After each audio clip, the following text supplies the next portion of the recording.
Hello students, I am Parmesh Kumar.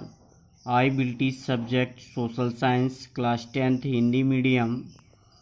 जैसा कि social science का फर्स्ट पार्ट हिस्ट्री का सेकंड चैप्टर भारत में राष्ट्रवाद के हमने कई टॉपिक आपको क्लियर कराए हैं। तो टुडे इज़ नाउ टॉपिक असहयोग आंदोलन व उसके कारण। तो आप सभी लोग ध्यान से समझें और अपने फेयर में साफ साफ नोट करें। टॉपिक है असहयोग आंदोलन। असहयोग आंदोलन ही क्यों?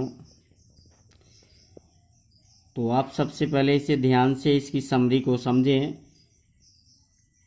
असहयोग आंदोलन व कारण। कांग्रेस ने महात्मा गांधी के नेतृत्व में 1920 ईस्वी में असहयोग आंदोलन शुरू करने का निर्णय लिया। यह एक क्रांतिकारी कदम था। कांग्रेस ने पहली बार सक्रिय कार्यवाही अपनाने का निश्चय किया। इस क्रांतिकारी परिवर्तन के अनेक कारण थे। अब तक महात्मा गांधी ब्रिटिश सरकार की न्यायप्रियता में भी विश्वास करते थे और उन्होंने प्रथम विश्व युद्ध में ब्रिटिश सरकार को पूरा सहयोग दिया था, किंतु जलियांवाला बाग नरसंहार, पंजाब में मार्शल लॉ और हंटर कमेटी की जांच ने उनका अंग्रेजों के न्याय से विश्वास उठा दिया। अर्थात इस प्रकार कह सकते हैं कि सितंबर 1920 ईस्वी में कोलकाता में लाला लाजपत राय की अध्यक्षता में कांग्रेस के विशेष अधिवेशन में महात्मा गांधी ने असहयोग आंदोलन का प्रस्ताव रखा।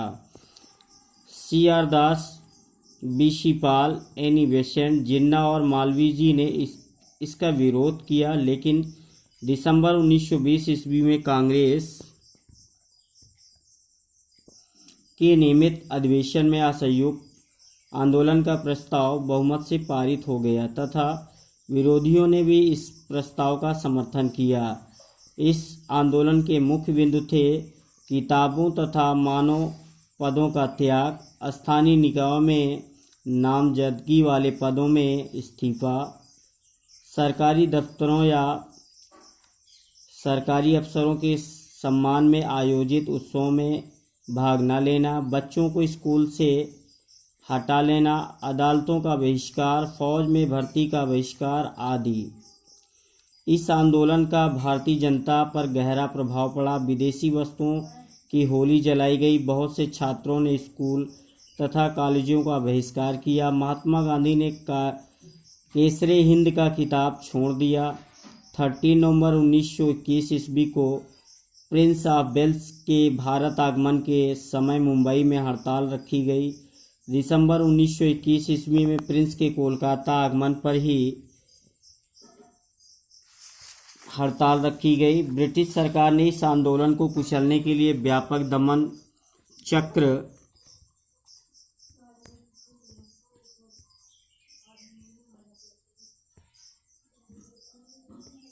चलाया। महात्मा गांधी के अलावा सभी कांग्रेसी नेताओं को गिरफ्तार कर लिया गया और चोरी चोरा की एक अप्रिय घटना के कारण महात्मा गांधी ने हड़ताल 1922 ईस्वी में वापस ले लिया।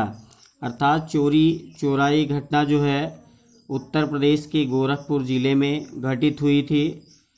असहयोग का विचार, जैसा कि अभी हमने स्पष्ट आपको कराया कि गांधी जी का सुझाव था कि यह आंदोलन चरणबद्ध तरीके से आगे बढ़ना चाहिए। सबसे पहले लोगों को सरकार द्वारा दी गई पदवियां लौटा देनी चाहिए। अर्थात 1920 की सरगर्मियों में गांधी जी और शौकत अली आंदोलन के लिए समर्थन जुटाते हुए देश भर में यात्राएं करते रहे। असहयोग आंदोलन की स्वीकृति नवंबर 1920 में विधायी परिषद के लिए होने वाले चुनाव का बहिष्कार करने में संकोच कर रहे। उन्हें डर था कि इस आंदोलन में लोग हिंसा कर सकते हैं। सितंबर से दिसंबर तक कांग्रेस में भारी चुनाव का बहिष्कार करने में या खींचतान चलती रही। कुछ समय के लिए ऐसा लगा कि आंदोलनों के समर्थकों और विरोधियों के बीच किसी प्रकार की सहमति नहीं बन पाएगी। आखिरकार दिसंबर 1920 में कांग्रेस के नागपुर अधिवेशन में एक समझौता हुआ और असहयोग कार्यक्रम पर स्वीकृत की मुहर लगा दी। तो इस प्रकार असहयोग आंदोलन संपन्न हुआ और चोरा चोरी जो घटना घटित हुई थी 4 फरवरी 1922 को भारतीयों ने ब्रिटिश सरकार की एक पुलिस चौकी को आग लगा दी, जिससे उसमें छुपे हुए 22 पुलिसकर्मी जिंदा जलकर मर गए थे। इस घटना को चोरी चोरा कांड के नाम से जाना जाता है। परिणाम स्वरूप गांधी जी ने कहा था कि हिंसा होने के कारण असहयोग आंदोलन उपयुक्त नहीं रह गया और उसे वापस ले लिया गया, अर्थात उसे वापस ले लिया था। इस घटना के तुरंत बाद गांधी जी ने असहयोग आंदोलन को समाप्त करने की घोषणा कर दी।